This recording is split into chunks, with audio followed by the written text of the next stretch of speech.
Boris Boilon, 41 ans, incarne la nouvelle génération de diplomates. Ancien représentant de la France en Irak, ce proche de Nicolas Sarkozy. Sus aux idées reçues, il ne faut pas laisser libre cours quand même aux clichés. La première raison, c'est que c'est important d'aller au-delà des clichés et de déchirer les clichés. L'avion de ligne parti d'Europe, précisément de Paris, s'est posé sur l'aéroport de Bagdad. À son bord, beaucoup d'hommes d'affaires prêts à conquérir le marché irakien.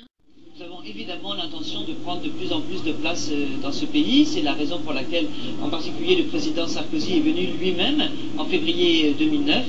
Quant à la question du risque, chacun sait bien entendu qu'on ne fait pas des affaires en Irak comme dans un autre pays. On a mis en place un dispositif qui permet de limiter au maximum les risques. Éviter les risques pour une quarantaine de chefs d'entreprise venus participer à la foire de Bagdad. Déplacement en car blindé sous la protection de gardes américains. Gilet pare-balles, sécurité maximum pour tous. Qu'est-ce qu'on craint ici? Les attentats, les trucs à la con, la bombe sur le côté, le mec. Je signale quand même qu'Al-Qaïda, c'est là qu'ils sont les plus forts. Hein. Une sécurité qui coûte cher pour ces entrepreneurs décidés à investir en Irak. Un aller-retour à, comment ça s'appelle, à Babylone qui est à 70 km, 2 personnes, ça coûte 24 000 $. Hein. Avec les gardes du corps. Oui. Départ en convoi vers le centre-ville. Les Français ne verront Bagdad qu'à travers les vitres de leurs blindés. Une ville que Christian Valéry connaît bien. Il organisait déjà la foire à l'époque de Saddam Hussein.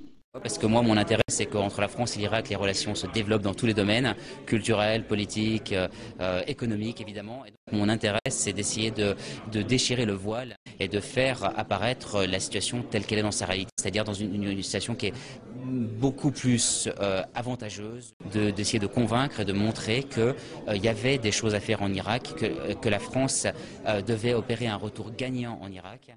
C'est dans l'intérêt bien compris des Français. Ça a une incidence sur notre emploi, c'est une incidence sur la croissance en France, pour les entreprises françaises. L'Irak représente un débouché colossal, c'est un pays à reconstruire. Donc je veux faire passer ce message-là et c'est très important de le faire passer aux jeunes parce que les jeunes, c'est l'avenir. Ce sont des étudiants brillants qui dans quelques années seront à des postes de décision. C'est très important de semer les graines rapidement et de convaincre ces jeunes que quand on adopte, comme le fait l'ambassade de France, un certain nombre de précautions et un certain nombre d'outils, eh bien on peut dépasser ces obstacles pour opérer un retour gagnant en Irak. On est vraiment ici pour ouvrir une nouvelle page dans la relation bilatérale, dans la relation entre nos deux pays et ça implique aussi un autre style et une autre approche. La Tunisie est le pays des miracles. Ce qui s'est passé relève du miracle et c'est la preuve qu'un homme libre, qu'un peuple libre peut réaliser tous les miracles. C'est comme vous le savez, le tourisme c'est 7% du PIB de la Tunisie. C'est 1,5 million de touristes français par année et la France veut relancer le tourisme en Tunisie. Les Français, les Européens doivent reprendre leurs activités touristiques en Tunisie. Le tourisme en Tunisie, ça génère des activités dans des centaines de secteurs. Je veux fluidifier la circulation entre nos deux pays. Il n'y a pas de coopération, il n'y a pas de véritable amitié entre les peuples sans cet échange humain. C'est-à-dire il y aura des alignements, par exemple, au niveau des procédures de l'obtention du visa. Non, ça veut dire que c'est pas des allègements, ça veut dire qu'en fait il faut juste faire en sorte de fluidifier. Donc n'essayez pas de me faire tomber sur des trucs débiles. Franchement, vous croyez que j'ai ce niveau-là? Vous croyez que moi je suis dans la petite phrase débile? Moi je suis là pour exposer une philosophie. Je suis pas là pour me mettre dans des citations. Il a dit ça. C'est absolument pas mon but de vous mettre dans une situation. Est-ce qu'on peut s'attendre? Moi en plus je vais vous dire un truc. Moi je suis pour yani aqad fiqa ma baynana. Je suis pour le contrat de confiance entre nous. Moi honnêtement, je suis prêt à vous ouvrir mon cœur et je suis prêt à vous ouvrir mes livres. À partir du moment où entre nous, on a une relation de responsable. Est-ce que la France va marquer? Vous croyez que moi, l'ambassadeur de France en Tunisie, je vais répondre à cette question? Madame Elio-Marie, c'est la ministre, j'ai pas de commentaires à faire sur ce qui se passe, je ne suis pas au courant. Et je crois que Madame Elio-Marie a elle-même dit ce qu'elle avait à dire. Et honnêtement, je ne peux pas dire un mot de plus que ça. بس مخاوف هذا فعلا دليل الشتيمة علي. كيف ممكن تقول لي هذا أنا سفير جديد وصلت من يوم هذا فعلا لا أود أن أرد على هذا السؤال. هذا فعلا لا تتفهموا ممكن الأوضاع ممكن même par rapport au contexte. Au revoir. Pourquoi est-ce qu'on parle de ça? C'est lamentable, c'est nul. Pourquoi moi je... Alors, je ne réponds pas à votre question, je vous laisse. Il n'y a pas de problème. Merci, au revoir. Il n'y a pas de problème. Notre excellence ici quand même. Vous êtes arrivé hier à Tunis. Les Tunisiens éprouvent un certain ressentiment, et vous le savez, vis-à-vis de la France, notamment après ces déclarations de Michel Alliot-Marie. Est-ce que vous comprenez ce ressentiment des Tunisiens vis-à-vis de la France aujourd'hui ? C'est la première e-révolution. Et maintenant, le moment est venu pour nous d'ouvrir une nouvelle page. Et tout ce qui se passe en Tunisie intéresse la France, intéresse les Français. La France a confiance. Oui, mais vous ne répondez pas à ma question. Est-ce que vous comprenez ce ressentiment des Tunisiens ? Écoutez, moi je vous ai répondu et je vous demande de prendre comme telle ma réponse. Le ressentiment que vous évoquez, il ne m'a pas été signalé par les autorités. Je suis en Tunisie depuis hier. J'ai entendu les Tunisiens me parler et moi je ne veux pas passer mon temps à m'expliquer sur cette chose-là. Je vous ai répondu, madame. Voilà. Comment vous avez été accueillie justement à Tunis ? Eh bien écoutez, moi j'ai été accueilli de manière exceptionnelle et je suis extrêmement reconnaissant. J'ai pu très rapidement être en mesure de faire mon travail, de commencer mon travail, d'aller de l'avant, de regarder, pas dans le rétroviseur, mais de regarder l'avenir parce que c'est ce qui nous intéresse, en tout cas moi c'est ce qui m'intéresse. Et mon objectif ici, c'est de faire tout mon possible, de déployer tous mes efforts pour aider cette relation bilatérale parce que je crois qu'elle est extrêmement porteuse. Monsieur Boilan, je pense que c'est le savoir-faire français dont parle Madame Alliot-Marie. Nous proposons que le savoir-faire qui est reconnu dans le monde entier de nos forces de sécurité permette de régler des situations sécuritaires de ce type. Quelle est votre position quand vous avez vu les manifestations devant l'ambassade française à Tunis, des manifestations qui ont été filmées et qui demandent votre départ? Nommé il y a à peine 5 jours par Nicolas Sarkozy.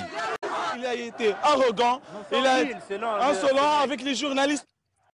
Son style direct, parfois abrupt, lui vaut aujourd'hui d'être déjà contesté. Vous avez été nommé comme un préfet, pas comme un ambassadeur, c'est ce qu'on dit. Alors quelle est votre réaction? C'est effectivement ce que vous dites, en vous appuyant sur un article qui est paru dans Le Monde, dans la page Opinion, et qui n'engage que son auteur. Et je suis au regret de vous indiquer que cet article est totalement erroné. Les conditions qui ont présidé à ma nomination et à mon agrément ont été parfaitement légales. J'ai reçu mon agrément de la manière la plus officielle et la plus légale possible. La France n'a pas suivi les procédures diplomatiques pour nommer un ambassadeur. Normalement, un pays propose un ambassadeur à l'autre pays doit l'accepter ou bien émettre des réserves. Une fois l'acceptation est formulée, l'ambassadeur arrive dans le pays et attend que le président de la République, ou le président du Parlement, ou le Premier ministre le convoque pour lui donner son accréditation. Tout ça n'a pas eu lieu. La France a nommé un ambassadeur en Tunisie comme elle nomme un préfet dans n'importe quel département de France ou dans n'importe quelle région. Donc ils n'ont pas respecté la Tunisie en tant que pays. Franchement, se focaliser sur ce genre de peccadille, sur la base non vérifiée d'un pur article, un article d'opinion, franchement, et toujours sur la forme, je souhaite sortir de Tunis. Je veux aller à la rencontre de toute la Tunisie. La révolution a commencé dans cette Tunisie profonde. Elle est la première à réaliser au XXIe siècle une e-révolution qui avait été négligée. Il est très important maintenant de renouer avec elle. Ça, c'est sur la forme. Et sur le fond, ce que je veux vous dire, c'est que j'ai une feuille de route. J'ai une feuille de route que je suis en train de bâtir, qui est très claire et qui est basée sur 3 axes. Le premier axe, c'est justement multiplier les liens et les contacts. Et je vais tout faire pour essayer de faciliter justement ces contacts. Pour ce faire, il y a deux moyens. Le premier moyen, c'est de faciliter la circulation entre nos deux rives.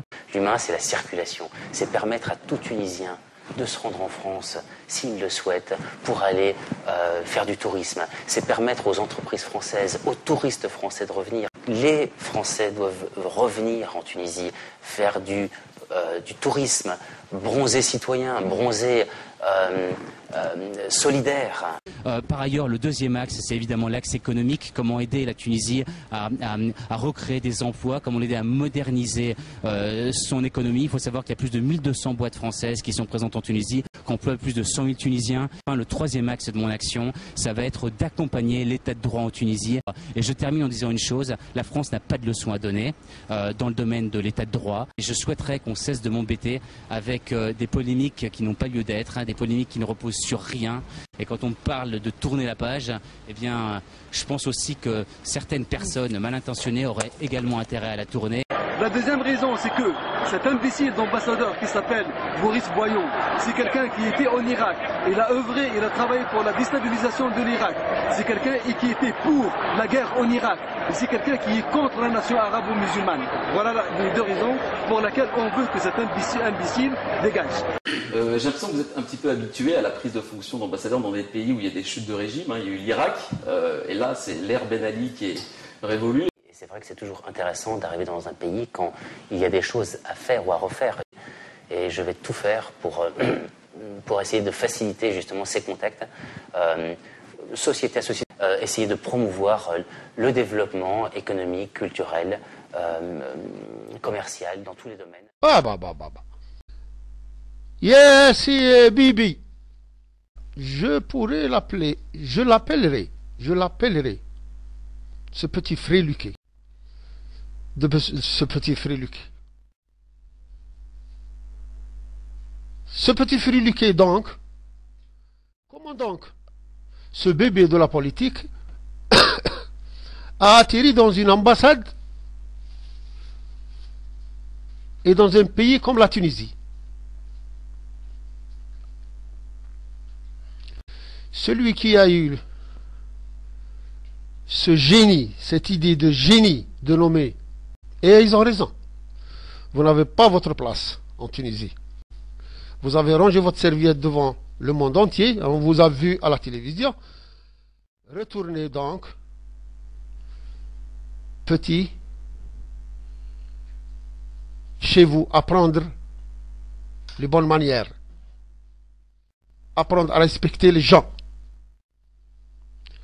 Et celui qui a eu l'idée de génie d'envoyer ce petit bébé en Tunisie,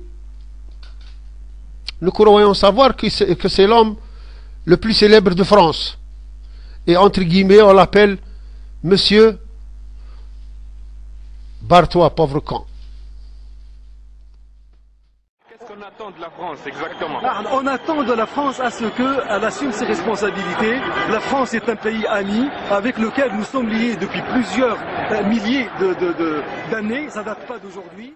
On veut qu'il y ait entre nous une relation saine et dans le respect des deux parties. Mais juste, vous savez que Sarkozy a avantage les problèmes de sécurité des islamistes. Sarkozy, c'est quelqu'un qui travaille pour les intérêts d'une partie bien déterminée que je n'ai pas envie de nommer ici.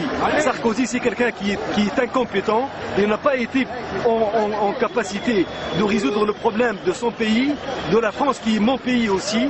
Il essaye de s'immiscer dans les affaires de la Tunisie, de la gérer à sa façon.